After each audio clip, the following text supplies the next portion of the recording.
과연 인류는 어떤 선택을 할까요? 요한계시록에서 일곱 나팔은 전반기 환난입니다.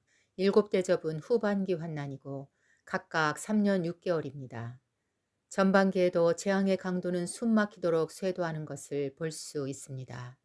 지구 자연환경의 3분의 1이 초토화되고 마귀적인 황충이 5개월 동안 사람에게 고통을 줄 것이고 인류의 3분의 1이 전쟁으로 사망합니다. 이미 혼돈과 두려움이 극대화되는 상황에서 속임수와 폭정의 짐승이 통치합니다.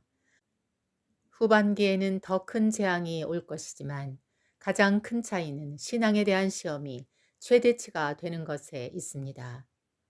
카리스마를 가진 짐승은 절대적인 충성을 요구하며 그 증거로 짐승의 표를 받도록 강요할 것입니다. 짐승의 통치가 시작될 때 하나님께서도 초자연적으로 인간의 역사에 개입하게 될 것입니다. 한 번도 인류에게 나타나지 않았던 일입니다. 역사상 처음으로 가장 암울한 순간에 새 천사가 지구의 하늘을 날며 세계의 메시지를 전파하는 광경을 볼 것입니다. 천사들이 이 특별한 사역을 하게 된 이유는 땅에 남은 자들 중에 이 일을 할 만한 사람들이 남지 않았기 때문입니다. 그들은 모두 도망가야만 했습니다. 환난 전에는 파수꾼들이 이 역할을 했고 전반기에는 두 증인이 사역을 했지만 후반기에는 천사들에게 맡겨졌습니다. 새 천사의 경고는 하나님의 마지막 자비이며 마지막 경고입니다. 새 천사가 지구에 하나님의 메신저로 파견되어 전달하는 세계의 메시지는 가장 중요한 것입니다. 메시지는 영원한 복음이며 땅에 사는 모든 사람들에게 유효한 경고입니다. 천사의 메시지는 모든 민족과 언어에 관계없이 그들에게 전달될 것입니다. 첫째 천사는 하나님을 경배하라는 메시지를 전달합니다. 너희는 하나님을 두려워하며 그분께 영광을 돌려라. 그분께서 심판하실 때가 왔기 때문이다. 하늘과 땅과 바다와 샘물들을 만드신 분께 경배하라. 인류는 이제 짐승의 우상에게 절하며 경배할 것이기 때문입니다. 짐승을 경배하는 이런 행동은 돌이킬 수 없는 반역이 될 것입니다. 천지를 창조하신 하나님 대신에 경배를 대체할 것은 세상에 아무것도 존재할 수 없습니다. 그럼에도 불구하고 인류는 끊임없이 하나님 대신에 우상과 재물에 경배하여 왔습니다. 그러나 하나님께서는 한 권의 책처럼 나의 영혼을 순간에 보십니다. 두 번째 천사는 두 번째 메시지를 전합니다. 무너졌다. 큰 바벨론이 무너졌다. 이 바벨론은 자기의 음행으로 빚은 진노의 포도주를 모든 민족에게 마시게 했다. 바벨론은 사람들을 타락시키는 세상의 모든 거대한 죄악들입니다.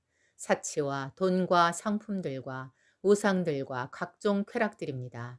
세계의 메시지 중에 바벨론이 포함된 것은 인류가 타락한 세속주의 문명에 깊이 빠져 있다는 사실을 말해줍니다. 인류를 타락시키는 도시 바벨론은 고대부터 모든 시대에 존재하여 왔습니다. 바벨론은 벽돌 하나도 찾을 수 없을 정도로 완전히 파괴될 것입니다. 세 번째 천사가 마지막 메시지를 선포합니다. 누구든지 그 짐승과 그 우상에게 경배하고 자기 이마나 손에 표를 받으면 그도 역시 하나님의 진노의 포도주를 마시게 될 것이다. 이 포도주는 하나님의 진노의 잔에 아무것도 섞지 않고 부은 것이다. 이런 자는 거룩한 천사들 앞과 어린 양 앞에서 불과 유황으로 고통을 받게 될 것이다.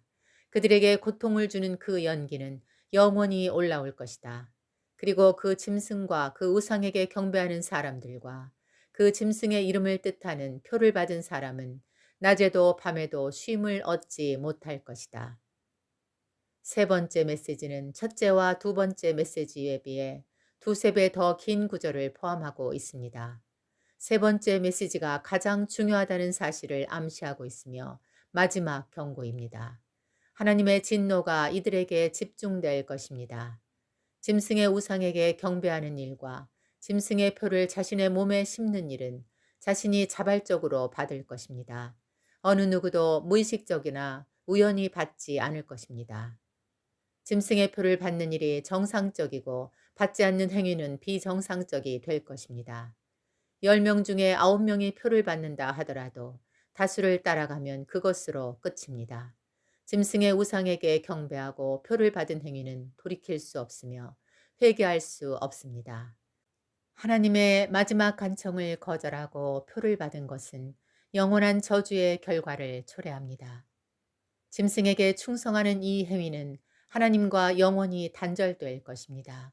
3년 반의 고통과 영혼의 고통은 시간의 길이와 고통의 강도에서 비교할 수 없습니다.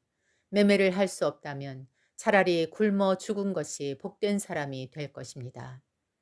과연 인류는 어떤 선택을 할 것인가요?